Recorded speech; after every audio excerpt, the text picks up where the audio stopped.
perfect. All right, hope everybody can see this. That's okay. Let's see.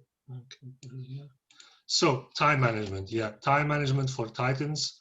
I run Titanology as a community as well. What I did before this is I love helping people. I've been in corporate for over a decade. I've created my own basketball site portal. I created also an agency, which I don't have anymore, but I've done so many things across the years. I'm, by the way, 41, just to so you know. So I have a little bit of experience with a lot of these principles, a lot of time management, system streamlining. I come from a background, agile background, where I implemented systems, streamlining systems for big corporate businesses. And even in those corporate businesses, they also need a lot of time management. It's crazy, even them need this. Now, time management. Let me ask you a couple of questions here. What if you could free up 10 hours a week? What if you could spend that time actually on building your business, building your company? So take 10 hours of a week right now and make sure that you can use it to actually build your company. What would it look like if you could do that, right? What would it look like if you get the right things done in the time that you're actually using each and every day? And what would it look like if you could double your team's efficiency? And if we're talking about time management, this is something that I will mention more in a few slides that are coming, is that it's not only you who needs to do time management, it's your whole team. It's everybody around you who should do that to make sure that you can benefit from time management. So you can have a life that looks more like this, where you can actually enjoy it, enjoy the business, enjoy the life, because you control the time that you have. Because remember, if there's one thing that you cannot make more of, it's time. So you only have a lot of time throughout the day, throughout the week, throughout our life. So you better make good use of it, right? But think, like, ask yourself, this is also an exercise on self-awareness, time management. Just ask yourself a question. Why are you so busy?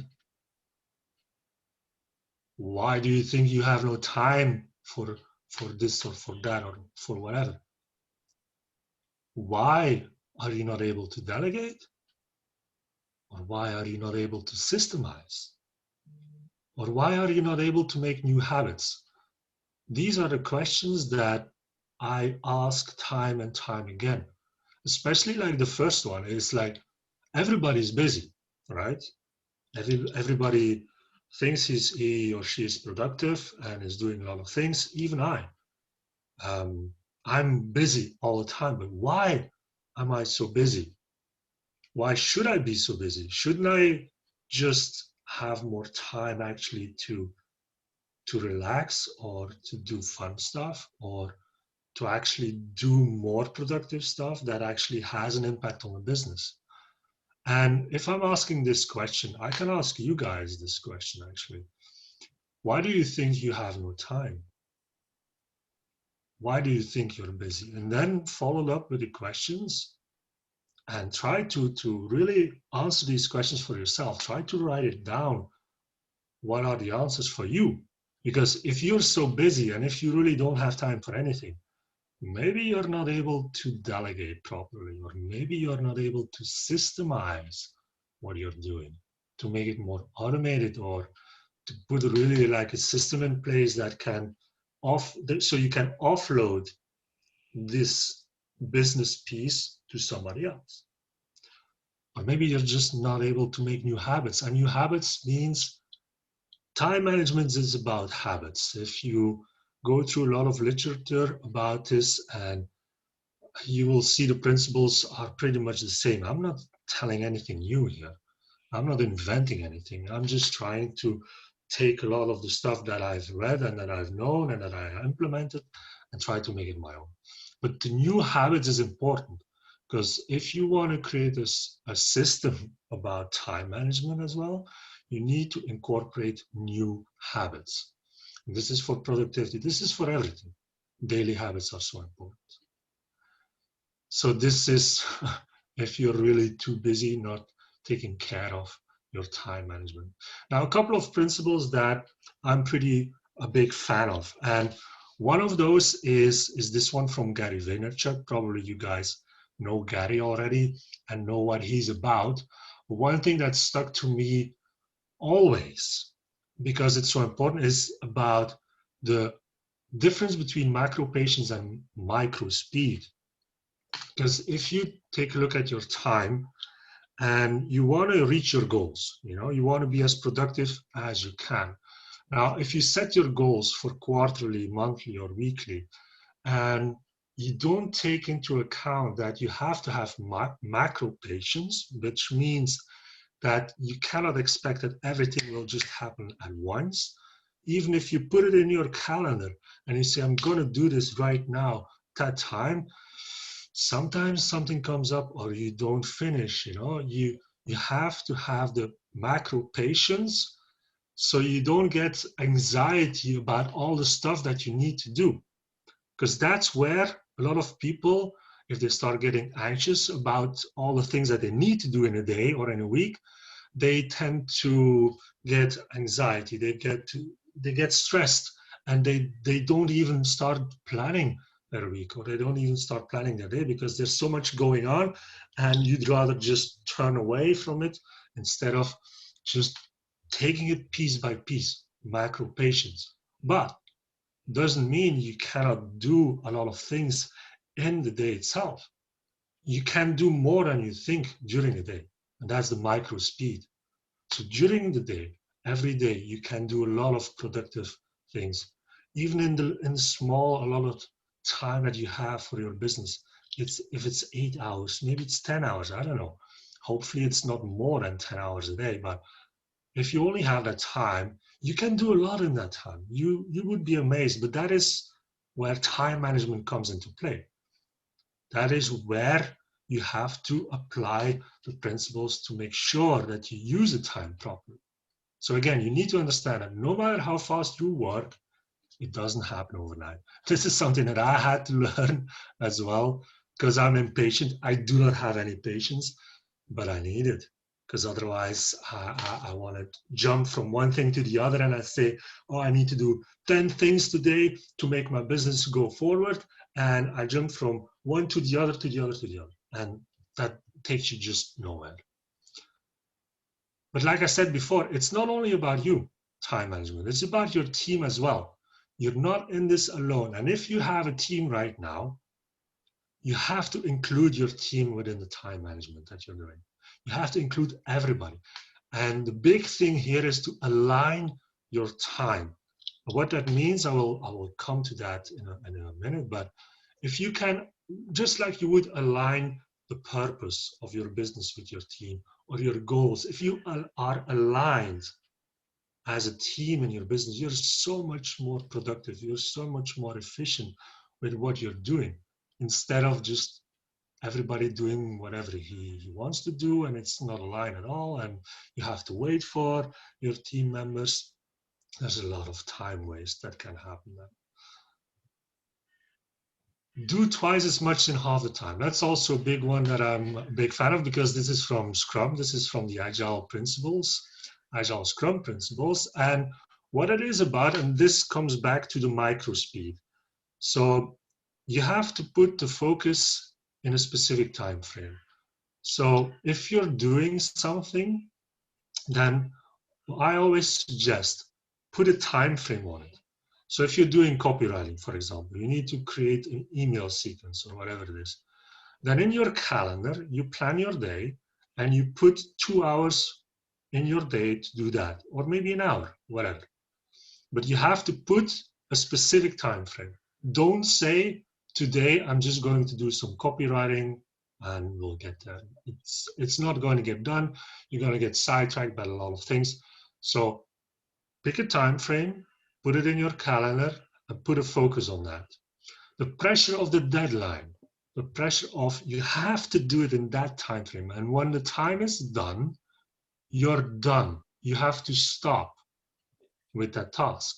You have to stop with that focused task. So if you have like 1 hour for an outreach, for example, sales, 1 hour of outreach in the morning, 1 hour of outreach in the afternoon. 1 hour. What do you do in that hour? Be focused. You have to prepare. You have to prepare that hour so you know exactly what you're going to do. So the hour that you're going to use is actually used properly.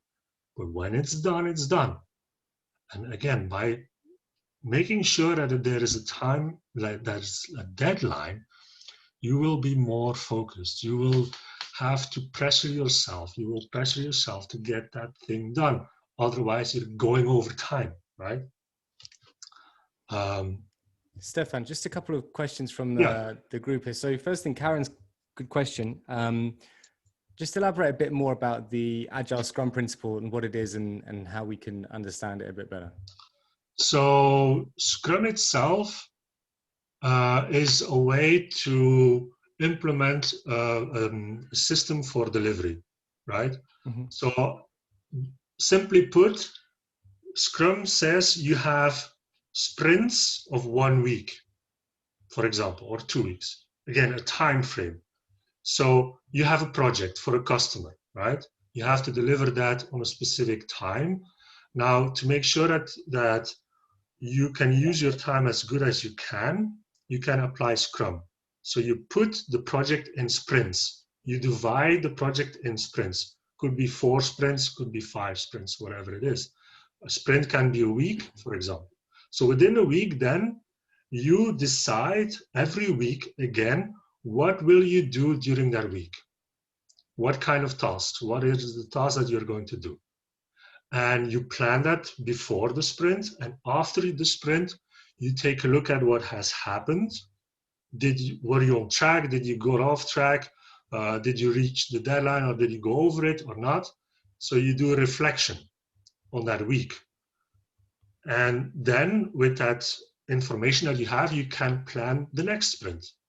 Because you do not plan every sprint at once. You plan sprint by sprint by sprint. Now, the Scrum principle can be applied to anything, to be honest. You can have a sprint of 1 day, right? Where you plan, so you plan the day, you go through the day with all the tasks, and you make sure that what you have planned is actually executed. And then at the end of the day, you can do a review of the day. And you can say, okay, this needs to be improved, or I cannot do as much as I thought I could do, so the next day I will do less. So I'm more productive, so I can do more actually. And in the end, if you do this practice, this Scrum practice on your projects, on your days, in every part of your life, you can do twice as much in half the time because of the pressure, because you set an allotted time, you set a specific time frame, and you can really set your task and focus on those. Because you have planned it, you have put it in a calendar, you have set a time frame. And once the time frame is done, you know it's done. So instead of, like I said, like if you say, okay, I'm going to do like 1 hour of bookkeeping, for example, I'm going to start at 8 a.m. Okay. You know as well, if you do not set a time frame, 1 hour becomes 2 hours. You're going to start replying on emails. You're going to do more than you need to do because you get distracted or you cannot focus. And this makes you lose a lot of time, right? And that is where this is coming from. Yeah. And actually, we were talking about sprints last week. The way we work, or the way I have worked in the past, is actually 50-minute sprints. And if I can't break a task down to be completed in less than 50 minutes, then I break it into 2. Yeah. Because I think that's kind of the world we live in these days, is like, how many Zooms do you have each day? How many meetings and stuff like that? It's crazy. So you kind of need to be incredibly agile.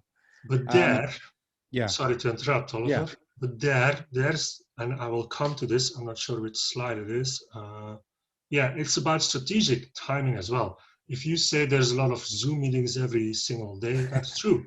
There's a lot of Yeah. Zoom meetings, there's a lot of distractions that can keep you off track all the time. That is why, and this is something that I talk about, is once you do time management, it's not only about planning, it's not only about breaking it down in sprints, it's not only about making sure that you get something done. It's about using your time strategically. I Mm. mean, think about outreach, think about sales, right? What will you, if you take 1 hour of your time or 2 hours a day for doing that outreach, what will you do in the planned time? If you do not notice, if you're not strategic about using the time, again, even with all the principles that I've been talking about, you will lose time because you didn't think about it. You didn't strategically implement or use the time. So for me, like sales outreach, what is strategic timing means, okay, I have 50 people that I need to reach out to. I have 1 hour of time. So who do I reach out to first? So you have to be strategic. You have to say, okay, the ones that are hot leads or the ones that are my dream clients, those are the first ones. And then I go down the list until I reach the hour and I stop. I stop because I need to do other things. Otherwise, I just go over the time. And at the end of the day, you've done nothing. Or you've done a lot of outreach, but you haven't built your business or you haven't built that process and so on and so on. So strategic timing is super important. It has to be aligned with your 12-week goals, with your quarterly goals, with your weekly goals. So you can break it down and be strategic. And also I will say being strategic with your time means if you're energetic, if you're high energy in the morning, you should do those kind of tasks that take a lot of energy from you at that time. Right? If it takes a lot of time for you to do sales, then you better do it when you're high energy. Because if you're low energy, you won't do it. You won't do it. You will skip it. You will find any kind of excuse to not do it. You know, you will procrastinate because you don't have the energy anymore. Mm. You know, if you have Zoom meetings all day long, you're exhausted, and then you have to do bookkeeping, which for me is like hell. I won't do it, or I will try to do it and maybe I will not be focused enough and so on. So being strategic is super important. Now, what I use for this to be strategic, and this is something that I use a lot as a tool as well, is you can call it a time finder, you can call it just a visualization of your week, of your ideal week. But what you need to do to make sure that those Zoom calls are also strategically planned in your week, so you can like take a block of 4 hours for only Zoom meetings in your week. This exercise will help you with that. So you'll have to, every hour in your day that you're awake, or even as you're asleep, just every hour, put it in like a Google Sheet, make it visual like I do here, and just put everything in there, everything that you do. And this will help you. First of all, you need to do this exercise with what you are doing right now. So think about last week, fill this out with what you did last week, right? Do that first and take a look, really be honest with yourself and have the self-awareness to see what you have actually done, right? And then think about what would my ideal week look like. And then create that visualization in this kind of an Excel sheet. What is the ideal time? What is my ideal structure of my day? And again, be strategic about it. Like you see here, I try to group things together. So either it's, like I said, 1 hour of follow-up, and then I go for a specific fulfillment of a customer. During lunch, it's lunch for me. I don't do anything. You don't see me for an hour. And so on and so on and so on. So here you can build your week, right? And there are different categories. You decide what are the categories, but mainly it's about admin, fulfillment, management, leadership. And then you can add study, family, sleep, hobby, and even waste if you want to. And then what you can see as well is the actions. So if you have your current week mapped out, then think about what I said in the beginning. Are you able to delegate some of these things? Maybe you are. Maybe you're doing things that you should be delegating. Are you able to systemize some of these things? Can you systemize follow-up? Can you systemize the fulfillment? Can you systemize anything that you're doing in your business? If so, you're going to save time. So you can go really granular on this. This is like a week overview, but on the bottom you see here, like I broke it down, like, okay, what is lead follow-up? What are the tasks? What time does it take me? And what should I do with that time? What should I do with that task? Should I cut it out, keep it, delegate, systemize, and so on? Now, I will warn everybody, this is not an easy exercise. I mean, the visualization, that's easy. But having the self-awareness to go really deep in every task is not easy. And also to think about, should I delegate, should I cut out? Not easy. Sometimes you're a solopreneur, so you cannot really do anything except maybe systemizing things, right? Delegating would mean adding an extra VA or whatever.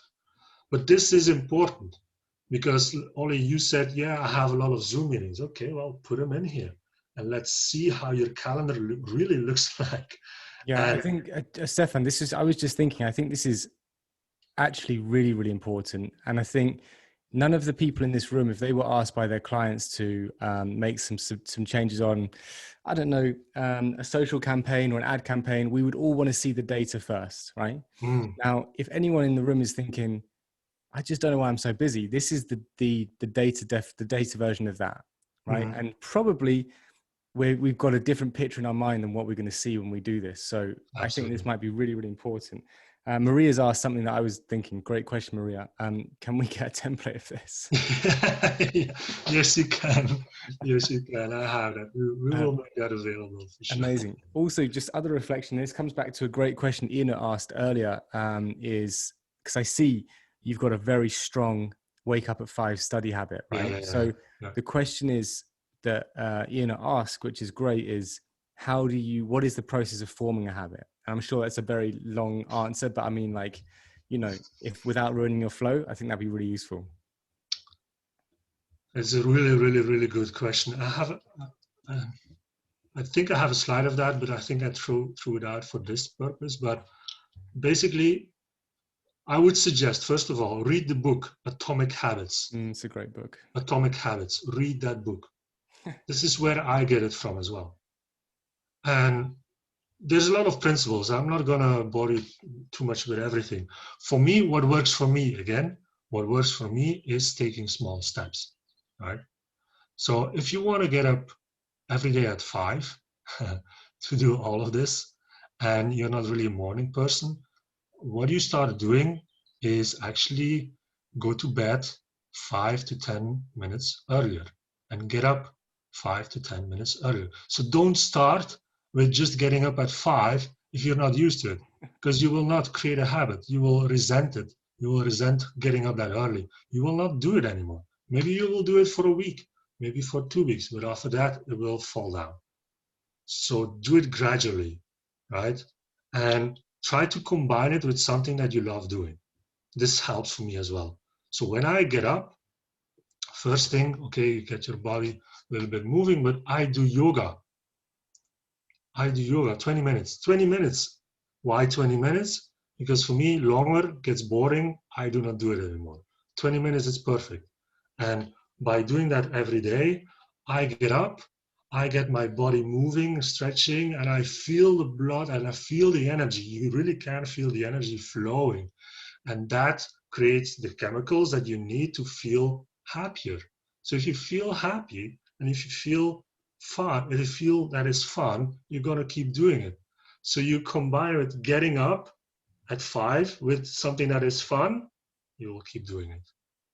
And this is what James Clear talks about as well. Try to combine things like, or stack habits, he says. Stack a habit, stack something that you do not like with something that you like, and it will become natural because you know you're going to do something that you don't like, but it doesn't take that much time, and you're going to do a lot of things around that. And that's how you create the habits. And this is the same for the time management as well. Create a habit to put things in your calendar, for example, and make it known. And this is why it's important to include your team as well. They have to see this. Everybody needs to see here this template, what you do. When do you get up? Who cares? Everybody needs to know that. And that's how you can create an alignment. And by saying everything is on my calendar, that's a habit. And this will create less stress because you know it's in your calendar. You don't have to think about it anymore. You get it out here and you put it out there, right? So this also creates more brain space. So there's a lot of good things that will happen when you start creating those habits. Now, I will also say, for me, this works perfectly until I moved to Barcelona. Then it was all off the boards. Everything was gone because you're in a new environment. You need to find a new routine, but you feel so bad, you feel not good until you get back into those habits, into that routine. And maybe in Barcelona, my routine wasn't at 5 a.m., but was at 6 a.m. Okay, but you adjust, you adjust where you're at, your circumstances. I'm not saying you have to get up at 5. Do what works for you, but make it a routine, make it a habit. I'm sorry to say, but humans are need routine to perform well, But you will also see that, for example, on Wednesday, there's like a huge block of sleep instead of study and hobby. And that is deliberately. Then you create like a slow day. You are working like you're going hard Monday, Tuesday. You wind down a little bit on Wednesday. Then you go hard Thursday, Friday. And then during the weekend, you go a little bit lower again. This will also make you keep doing it. It's like a diet. If you keep pounding the diet and the diet and the diet and the diet, once the diet is done, you're back at your old level. So you need to find that balance between going hard all the time and allowing yourself to get up at 8 or at 9 sometimes. And that is time, and that is strategic time management. If you can pull this off, I can assure you your days will look better, you will feel better, and you will get more done, basically. Because there's nothing worse, for me, there's nothing worse than seeing an empty calendar or an empty slot in my calendar. Immediately my mind goes, oh, damn, what do I need to do now? What should I do? What should I do? What should I do? And what do you do? The things that you like to do instead of the things that you should be doing, So that's my short answer. I like it. Thank you, man. Okay, what else do I have? Yeah, this is what I've already talked. Identify and improve. This is also the agile principles that I apply here.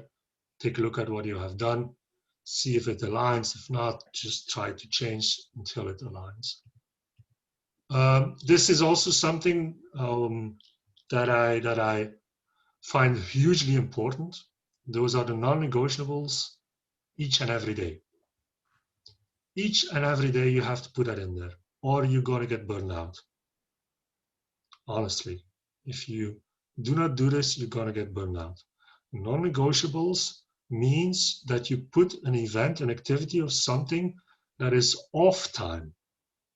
Off time, you're not working during a day, and add it to your calendar so nobody can book a meeting at that time.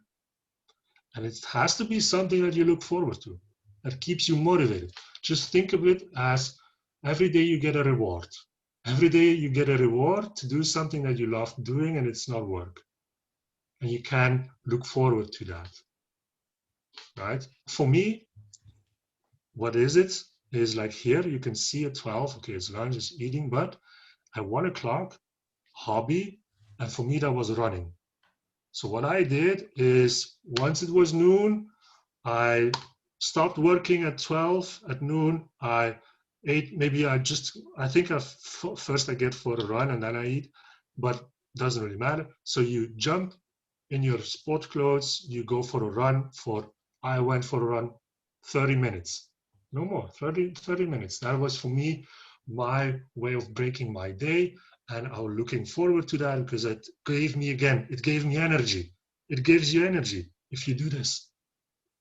But it can be at night. It can be in the morning, anytime that you want. But it's a non-negotiable. People don't need to call me, but then I will not pick up, even if it's a client emergency. I'm sorry, I'm not there. If you don't do that, just think if 12 o'clock, 13 o'clock, like 1 p.m. is not there, if it's full with fulfillment, management, leadership, what do you have is a working day from 9, 8 until I don't know when. And for me, that was so important to have that. Otherwise, I would get burned out after 2 weeks.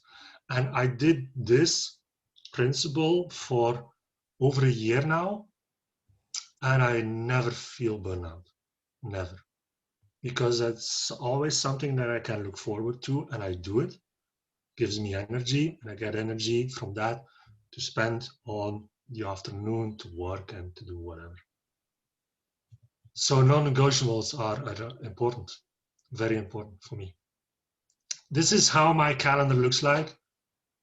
So this is a representation in Google Calendar, right? If I start with this, and then I go to my calendar and the blocks that are in there every day, like Renaissance time, that is like reading, meditation, whatever, always in there. And then I color code everything. And it looks like a scrapbook, or it looks like a painting almost. And once I show this to business owners, they're like, oh, what the hell is this? So many colors, I don't know what it is. But once you get a color code that you want to use and you apply it, for me, it's super easy to see that I will have a busy Zoom week, because all the red ones are meetings, for example. So in a second, I can see where is there time for specific things to plan, right? You can see most of my meetings are in the afternoon, sometimes in the morning, but the non-negotiables are there as well. It's in my calendar: lunch, exercise, meditation, whatever it is. And I also plan like strategy, client follow-up, partner follow-up. All these things are in my calendar as meetings, events. So nobody can book a meeting at that time, not even the customers, right? So that's how it looks like. Let's see. Yeah, one more thing, because I can go on for a long time with more things, but I'll keep it to this. One more thing is, again, create that alignment with your team, especially online businesses with distributed teams. So hugely important that you know exactly from each other, when are you working, what time zone, so you can see, if you create an overview like this, you can create a view of hours of overlap. And that's like a principle, especially for teams. Hours of overlap are important, because if you have a distributed team, so a VA is in the Philippines, you're in America, I'm in Europe, how do you make sure that you can communicate efficiently? You have to know what everybody is doing in terms of time management. So everybody needs to do this one, everybody needs to share this, and you have to align this with each other. You can see here PST, CET on the left side. So I know, or they know 5 a.m. CET is, I don't know when PST, I'm always bad at that. But you can create then something like this, where you can create an overview of your team members. When are they working, and when are the most of them working at the same time? And that is like then the strategic time to create team meetings. So you're not bugging your team members on on a specific time frame that they're not working, or they do not like to work, or they have a non-negotiable in there. So you don't put a team meeting in there, because if you do, and you force people to abide by your time only, you know what will happen? You will get frustrated team members. And if there's something that will impact the productivity, the efficiency, and whatnot of your team, it's about how they feel. So make sure that you have a team that feels well, that feels aligned, so they are more productive as well. And this is also time management. And this is what a lot of business owners, a lot of people forget. They think about time management, they think about their own. But if you have a team, this is as important as anything. Time. Thank you, Stefan. Really, really appreciate that. This is great. So, guys, this Stefan, by the way, there's a couple of questions already, and I'm sure you've got more questions. But before we go to questions, I'd love to know in the chat, what have you guys found most valuable from what Stefan's just taken us through over the last sort of half an hour, 40 minutes? What's the thing that's sort of stuck with you? What's the thing that you're going to take forward and put into action? Would love to know. From my side, it's abundantly clear what I'm going to do, which is I want to get some data on how I'm spending my time, and I want to start visualizing that calendar and seeing really where I'm spending my time, because I have an inkling that I may be talking one story and actually spending my time doing something different. But so what did you found most valuable, guys? Zachary said time blocking everything. Yeah, that's something I try to do as well. Aligning with the team, Maria says. Eve says having a time frame for tasks. Yeah, agree. And that was something we looked at last week as well. High energy task when you feel the best, saying Aussie. And Ian at data part. Now, there was a couple of questions we had already. I'm sure there's more. So if you guys have questions, now's the time. 2 questions we got already. One from Maria. It's an interesting one. Is your calendar the same every week? So I guess the question that is in the context of, how do you cater for client meetings and client emergencies? Yeah, so it's not the same every week, but what is the same, most of it is the same. So most of the huge blocks are the same. I have always specific time blocks for client follow-up, specific client follow-up, like, or sorry, general. When I just take a look at where is everybody, where are the projects, is everything on track. I have specific time blocks where I want to talk to my team, always the same time, always. If there's a client emergency at that time, I'm sorry, I cannot. But this is a question that comes up a lot. What do you do with client emergencies? And one company that I help with this exact problem right now is, I ask them the question, how important is the issue actually? Do you think that you need to jump on a call with a customer within 5 minutes, or their house will break down? Now, I know there are exceptions, but those are exceptions, right? So how many times do you really have a burning issue for a customer that needs to be solved right now? If you have a lot, then I would suggest looking at your process, because there's something wrong in your delivery and your fulfillment. It cannot be like that, you know. Burning questions, burning issues should be the exception, not the rule, right? So this means that you will actually have enough time to deal with those client issues, because there's always some time frame in your day that is still open, you know, and that you can use as a buffer, because you will see, and this is another tool that I use for that. If I go back here, what you can see, I'm not sure if you can see it really good here, like decompress, you can see here, like after meeting decompress, or there is some buffer time, afternoon buffer. You can see in green here, afternoon buffer. So this is something that is automatically added by a tool, and we can share the tool as well. But by creating some of these buffers, you will give yourself the time sometimes to go from one task to the other, or from one meeting to the other. And if something comes up for a customer, well, you have your buffer right there. or you put like I do organic outreach, the yellow one. This is something I put in there. It's there, but it's not, if something comes up, it's not that bad that it's not done, you know, for me at least. So you can switch that with something else. But most of the blocks, like the green ones, the purple ones, the lunch, the PTC, the blue ones are always the same, always. The red ones are meetings, but even the red ones, like you see coach meeting, sales team meeting, always the same. Every week, the same time, the same space, every time.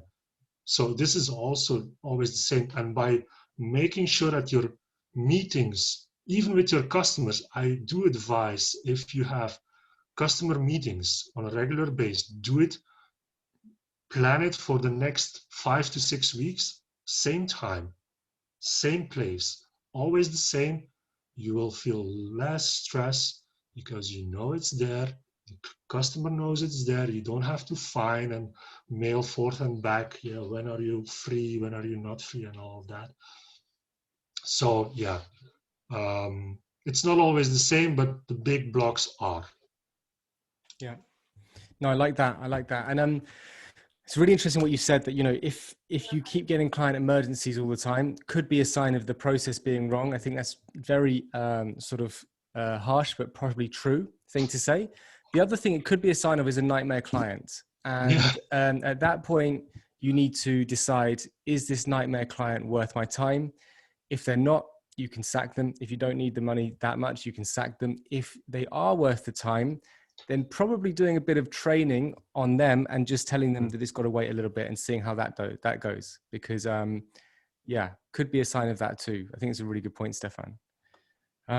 I have a question. Well, Ian had a question. I'm not sure how serious it is. I think he was just shocked at how busy your diary is, but I think it's actually quite a good question. Do you sleep enough?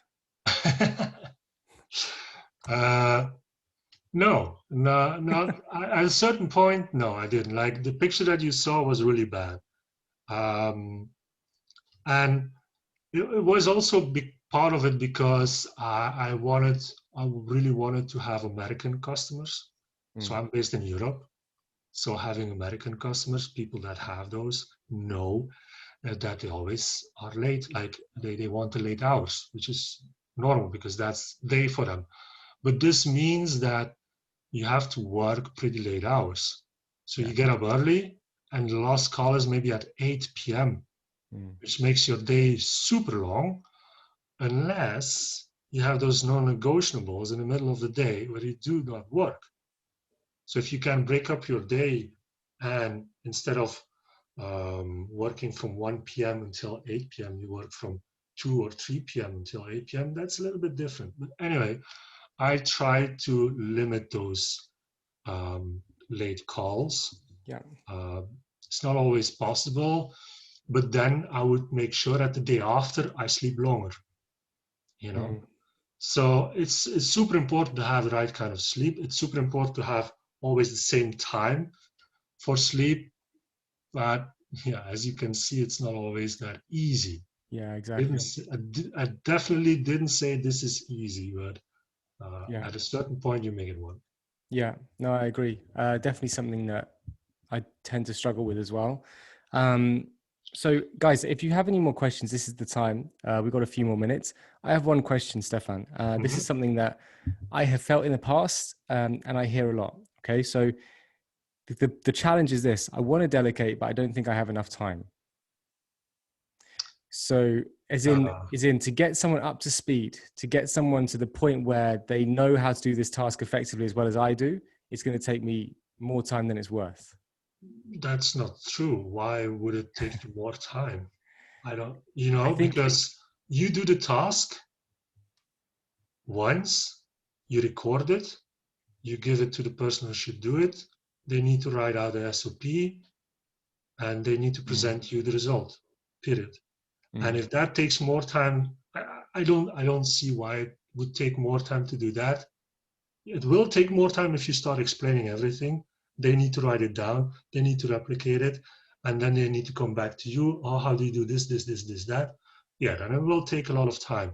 But I would say if you make a video or two and they do not get it, maybe it's not the right kind of team member that you should have. I know I'm being harsh here, but I see this time and time again. Yeah, I cannot delegate because they're not as good as me. Yeah, that's true because you cannot clone yourself, but you have to let go or you will never be able to delegate decently, and you have to trust your team. And if they don't do a good job, they're accountable and you'll need to replace them. And for people who say, yeah, but then I have to replace every single time, I mean, that's business, right? At the end, if you're a CEO and you're 2 levels above fulfillment, what is the biggest job that you do? Strategy, and it's hiring and firing, honestly. Not training. I'm not talking about training, but hiring and firing. Mm. If you look at Gary Vaynerchuk, what is he doing all the time?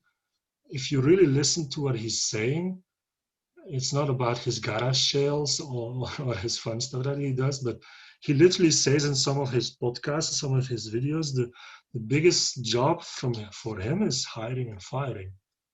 And that's true. At a certain point, you need to assemble a team, you need to create a team, but you cannot spend ages on somebody that's not going to get aligned with you. Mm. So. It's a great point. I think, no, I agree. And I was speaking to one of our members, Gareth. He's not here, but I'm sure he'll be watching the recording. And we were talking about carving out time into his calendar, like you said, to be more strategic, to be thinking, or to do fun stuff, right? Non-negotiables. And the sort of conclusion I came with was, your business needs you to be a CEO first, and then everything else second. And I think if there's one pattern of behavior that I'd see that I'd love to change, definitely with everyone in this group, is I want you all to think to be the CEO first and everything else second. And what do CEOs do? What Stefan just said, they make strategic decisions and they hire and fire people. And what Gareth said to me, which was interesting, is like, I haven't got 4 hours of decisions to make. And I just pinged him a load of questions that he could be answering, strategic questions he could be answering. These are questions that CEOs ask. So where do we want to be in 5 years? How can we add more services? What is my best competitor doing and how can I copy it or emulate it? How can I steal from other industries to make my offer better? These are questions. The list of questions is endless. How can I create partnerships? How can I create partnerships? Exactly. So in this, I guess the takeaway from the time thing, yeah, it's all about managing it. But why are we managing it? Because I'd love to see all of you be the CEO first and everything else second. And good grip on this and your team's time is going to help you do that. Because also think about this as a CEO, your calendar should have none hours of fulfillment. Nothing. Nothing. That's going to be hard for people to hear here, to be honest. Yeah, but otherwise, why did you start a business? To create a job for yourself, or you're just creating a job for yourself. And maybe that's fine for some people. That's fine, but I do not see the point in creating a business for yourself. So. Yeah, it's interesting. I like it. It's a nice place to end. Look, it's not easy to hear that. I know a lot of you are still doing fulfillment. It doesn't mean that you're not on the path to not doing it, but that has to be the goal. It can't be that you are doing the fulfillment, because that's still elements of a freelancer business compared to an agency business. I'm really pleased we got to this stage in the conversation. I didn't expect it to go there, but I'm really, really pleased it did. So guys, there's no more questions I've seen in the chat. I got to say, I've really, really enjoyed this hour. Stefan, I'm so pleased you've come along. I'm going to hook up everyone in the group with you so they can keep in touch and they can see all of your great products and all of this stuff in the future. You're in our Facebook group anyway, so feel free to jump in and say hi to everyone. That's all good. And everyone, guys, thanks so much. I hope you enjoyed it. It looks like everyone had a good time. Thank you for coming along. Thank you for your engagement. This is Productivity Month is wrapped up now, and wrapped up in a very classy way. I've got to say, I'm really happy with that. Next month, we're getting into the sharp end of agency life. We're talking about sales process for 4 weeks solid. And we're going to give you a brand new sales process where frankly. It's not going to be completely new, but it's going to be adding on what you've got already. And from there, we're going to be looking at 2 different types of sales meeting that you can implement in your business as well. I'm really, really excited for it. In the meantime, thank you so much. Stefan, thanks so much for joining. Thank you, guys. Thanks, everyone. Thanks, everyone else for joining as well. Bye-bye. Lots of love to everyone. Guys, See you next bye. week. Take care, guys. Take care.